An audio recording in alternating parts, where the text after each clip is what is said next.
पिछले कुछ घंटों में बिटकॉइन का प्राइस बहुत तेजी से नीचे गिर रहा है और अब हमें चार्ट को समझकर सोचना पड़ेगा कि इसका प्राइस यहाँ से अब कितना ऊपर या कितना नीचे कहाँ पर जा सकता है। अगर बिटकॉइन अपने इस लो के नीचे गिर जाता है तो मेरे हिसाब से फिर प्राइस काफ़ी नीचे गिर सकता है, शायद अपने इस अगले सपोर्ट हरे वाले सपोर्ट बॉक्स पर गिर जाए।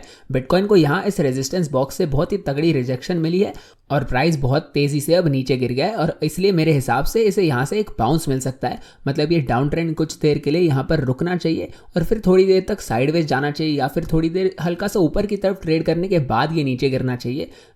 इस चैनल पर बहुत बार मैं इस बारे में बात करते रहता हूँ कि हमें एक ट्रेंड में कंटिन्यूएशन पैटर्न चाहिए होते हैं, चाहे वो एक अप ट्रेंड हो या एक डाउन ट्रेंड हो, उससे कोई फर्क नहीं पड़ता। किसी भी ट्रेंड में हमें इस तरह के करेक्शंस तो चाहिए होते हैं और मेरे हिसाब से हमें यहाँ पर इस चार्ट पर अब ऐसा ही कुछ देखने मिल रहा है। ये एक और करेक्शन है एक डाउन ट्रेंड के अंदर, मतलब इसके बाद प्राइस यहाँ से नीचे गिरना शुरू कर सकता है। अब चार्ट पर कुछ इंडिकेटर्स लगाकर भी देख लेते हैं कि प्राइस को सपोर्ट और रेजिस्टेंस कहाँ से मिलने वाली है। अब इस इचिमोकू क्लाउड पर देखिए, प्राइस इस क्लाउड के नीचे तो गिर चुका है, पर अगर इसे अब यहाँ पर बाउंस मिलता है तो ये क्लाउड से इसे रेजिस्टेंस मिलेगी, क्योंकि ये क्लाउड इस समय लाल है और लाल रंग के इचिमोकू क्लाउड का मतलब होता है कि यहाँ से इसे रेजिस्टेंस मिलने वाली है। अब 4 घंटे वाले चार्ट पर तो ये कैंडल बहुत ही खराब दिख रही है, ये एक बहुत ही बड़ी बेरिश एनगल्फिंग कैंडल है। इस एक 4 घंटे की कैंडल ने 2 दिन की रिकवरी को पूरी तरह मिटा दिया है, सारी प्रोग्रेस खत्म कर दी। और इससे हमें यही पता चलता है कि जब प्राइस ज़्यादा तेज़ी से ऊपर जा रहा होता है तो हमें फिर बड़े करेक्शंस भी देखने मिलते हैं। इसलिए मैं हमेशा कहता हूं कि प्राइस इतनी तेज़ी से एक सीधी लाइन में ऊपर नहीं जाते रहना चाहिए। और इसी तरह से अगर प्राइस तेज़ी से नीचे भी गिर रहा हो तब भी हमें ट्रेंड को कंटिन्यू करने के लिए ऊपर की तरफ थोड़े करेक्शंस चाहिए ही होते हैं। तो अब ये बेरिश एनगल्फिंग कैंडल देखकर हमें यही पता चलता है कि अब भी मार्केट बेयर्स के ही कंट्रोल में है, अब भी बेयर्स में बुल्स से काफ़ी ज़्यादा दम है। ये चार्ट को देखकर ऐसा ही लग रहा है कि बुल्स ने प्राइस को ऊपर भेजने की थोड़ी सी कोशिश तो की थी, पर जैसे ही प्राइस ने रेजिस्टेंस को छुआ यहाँ 44-45 हज़ार के करीब, जब इसके सामने रेजिस्टेंस आई उसी वक्त बेयर्स मार्केट में वापस लौट आए और उन्होंने वापस से प्राइस को यहाँ से रिजेक्ट करके नीचे भेज दिया और अब ये डाउन ट्रेंड कंटिन्यू हो चुका है और इसलिए मेरे हिसाब से प्राइस यहाँ से अभी थोड़ा और नीचे गिर सकता है। अब मार्केट में चाइना का भी फंड वापस लौट आया है। जब भी मार्केट में इतना हमें बेरिश प्राइस एक्शन देखने मिलता है उसी वक्त हमें कुछ ना कुछ चाइना की न्यूज़ मिल जाती है। मतलब जैसे अब चाइना ने शायद बिटकॉइन बैन कर दिया है, कुछ तो ऐसी न्यूज़ है। और एवरग्रांड करके एक कंपनी है वहाँ पर, उनकी भी कुछ तो यहाँ पर प्रॉब्लम हुई है। तो ये तो होता ही रहता है, हर बार होता है, ये तो इसकी कोई नई बात नहीं है, इससे डरने की कोई ज़रूरत नहीं है। अब मैं आपको ये EMA रिबन लगाकर दिखाना चाहता हूँ कि इसे छूते ही प्राइस रिजेक्ट होकर नीचे गिर गया था और इस बारे में मैं आपको इस रिबन के बारे में काफ़ी समय से बताते आ रहा हूँ। तो सभी इंडिकेटर्स अब बहुत ही बढ़िया तरीके से इस चार्ट पर काम कर रहे हैं और एक ही जगह पर हमें बहुत सारे अलग अलग रेजिस्टेंस के साइन दिख रहे हैं। ये EMA रिबन बिल्कुल उसी जगह पर है जहां पर हमारा रेजिस्टेंस बॉक्स है और प्राइस बिल्कुल यहीं से रिजेक्ट होकर नीचे गिर गया है। अब EMA रिबन को हटाकर 4 घंटे वाले इचिमोकू क्लाउड पर भी एक बार नजर मार लेते हैं।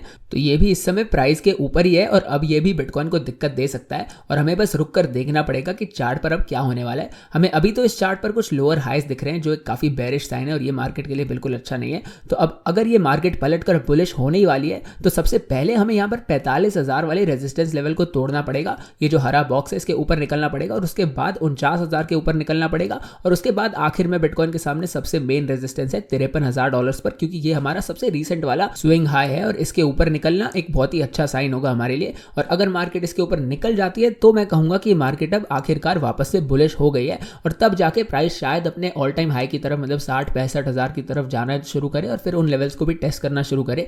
तो ये बस कुछ इंपॉर्टेंट लेवल्स है इस समय हमारे सामने जिन पर हमें नजर रखनी पड़ेगी और ये मार्केट फिर से बुलिश तभी मानी जाएगी जब प्राइस इन लेवल्स के ऊपर निकलेगा।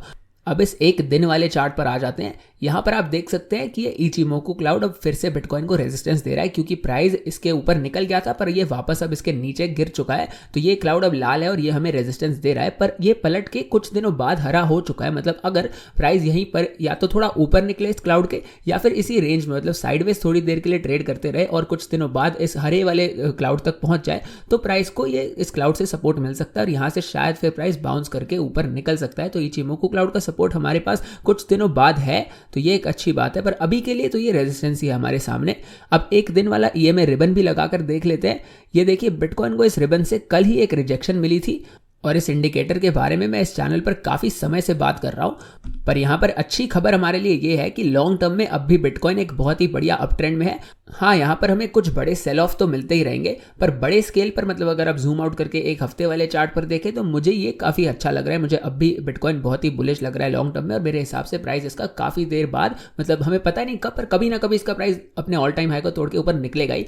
क्योंकि जब प्राइस ऐसे तेजी से ऊपर जा रहा होता है उसके बाद हमें ऐसी बड़ी रिजेक्शन और डाउन ट्रेंड देखने मिलते ही हैं, क्योंकि ऐसी करेक्शन करके अप ट्रेंड हमारा मजबूत होता रहता है और एक तरह से हमें एक ब्रेक मिल जाता है, हमारे अप ट्रेंड को एक ब्रेक मिल जाता है। और ऐसा एक करेक्शन होना मार्केट के लिए बहुत अच्छा होता है, क्योंकि ये अप ट्रेंड को वापस से हेल्दी बना देता है और उसके बाद फिर प्राइस यहां से आसानी से ऊपर जाना शुरू कर सकता है, क्योंकि हमारी करेक्शन तब तक हो चुकी होगी।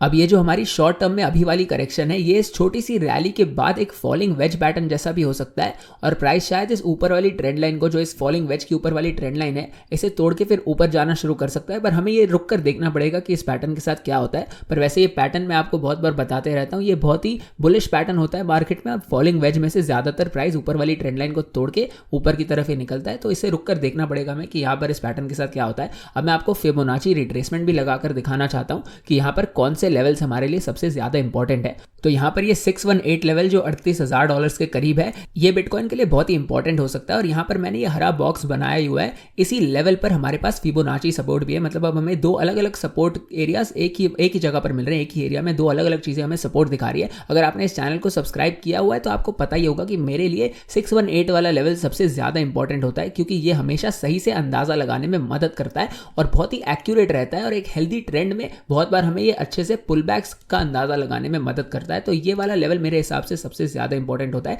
382 वाला लेवल भी बहुत इंपॉर्टेंट होता है। तो इन दो लेवल्स पर मैं सबसे ज्यादा नजर रखता हूं। तो अब मुझे लगता है कि प्राइस यहां से थोड़ा और नीचे गिर के इस 618 लेवल को छू के यहां पर शायद थोड़ा ट्रेड करके फिर यहां से बाउंस होके ऊपर जाना शुरू कर सकता है। यहाँ पर प्राइस शायद इस तरह का एक छोटा सा फॉलिंग वेज पैटर्न बना के नीचे गिर सकता है और फिर इस लाइन से सपोर्ट लेके ऊपर जाना शुरू कर सकता है। अब एक और चीज है जो बिटकॉइन के लिए बहुत ही ज्यादा बेरिश है, पर ऐसा जरूरी नहीं कि वो चीज होने ही वाली है या नहीं, हमें पता नहीं इसके बारे में। पर ये देखिए, बिटकॉइन इस समय एक बड़े से डिसेंडिंग ट्रायंगल में है। इसने अब तक इन दोनों ट्रेंड लाइंस को अच्छे तरह से रिस्पेक्ट किया, पर प्राइस ने अब तक ज्यादा बार इन ट्रेंड लाइंस को छुआ नहीं है।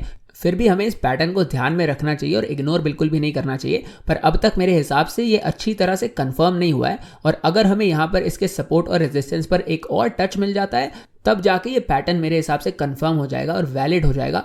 और इस तरह के पैटर्न वैसे बिटकॉइन के लिए बहुत ही ज़्यादा बेरिश होते हैं, और इनके बाद इनमें से ब्रेकआउट करके ज़्यादातर प्राइस नीचे की तरफ ही निकलता है, और ऐसा मूव बिटकॉइन को एक बहुत ही बड़ी, बहुत ही लंबी बेयर मार्केट में भेज सकता है, और फिर प्राइस मतलब काफ़ी महीनों तक, काफ़ी शायद सालों तक भी नीचे गिरता रह सकता है। तो ऐसा तो कोई भी नहीं चाहता कि हो, तो फिर इसमें से प्राइस नीचे की तरफ ना निकले तो अच्छा है। पर यहाँ पर बिटकॉइन इस ट्रेंड लाइन को तोड़ के ऊपर भी जाना शुरू कर सकता है, और ये फिर एक बहुत ही अच्छा बुल पेनेंट माना जाएगा, और इसमें से प्राइस निकलकर फिर काफी ऊपर चला जाएगा। तो ये पैटर्न अब तक कंफर्म तो नहीं हुआ है, पर मैंने इस पर नजर रखी हुई है, क्योंकि इसमें से हमें जब भी ब्रेकआउट मिलेगा तो ये बहुत ही बड़ा मूव हो सकता है, चाहे किसी भी दिशा में हो, पर ये मूव तो बहुत ही बड़ा होने वाला है। तो यही थी आज की वीडियो। ये आज की 4Flies के मेन अंग्रेजी वाले चैनल पर जो लाइव स्ट्रीम हुई थी उसकी हिंदी में समरी थी। अगर आपको ये वीडियो पसंद आई हो तो इसे लाइक कर दीजिए और शेयर भी जरूर कर दीजिए। चैनल को सब्सक्राइब भी कर दीजिए ताकि आप मेरे वीडियोस मिस ना करें।